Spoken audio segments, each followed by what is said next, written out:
murderous security guards, and here we have Andrew Urdiales. He was America's worst serial killer, and yet he nearly got away with it. In the end, Urdiales escaped punishment because, November 2018, less than a month after being convicted of murdering 8 women during the 1980s and 90s, Urdiales, 54, decided he'd commit suicide inside a cell at California's infamous San Quentin State Prison.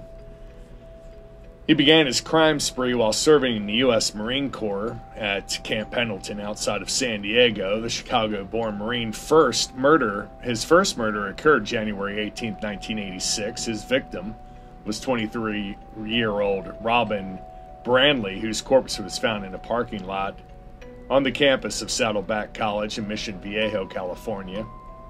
Urdiales stabbed her 41 times. 2 years later, on July 17, 1988, Urdiales shot and killed Julie McGee, Palm Springs, California. This murder was followed by the September 25, 1988 murder of Marianne Wells, who was shot and killed by Urdiales.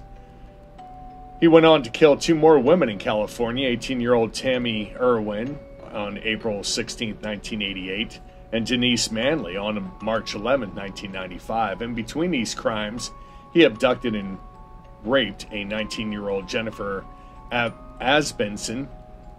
She managed to escape and report him to the police. This report was not taken seriously by California police, not surprising, owing to the fact that Asbenson, like many of the other victims, was a prostitute. Urdiales' final murders occurred in his native Midwest, 1996. He relocated to Chicago and took a job as a security guard at the Chicago area mall.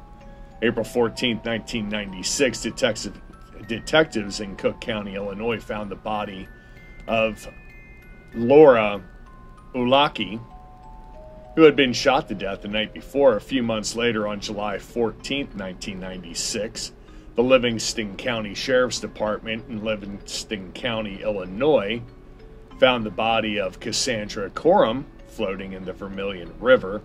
She had been shot to death. The last two to die was Lynn Huber, who was found floating face down in Cook County's Wolf Lake, August 2nd, 1996. Urdiales was finally connected to all of these crimes after he was pulled over by police for having an unauthorized weapon in his vehicle, and in 1997 this weapon was matched to the weapons used to kill the other 3 women in Illinois.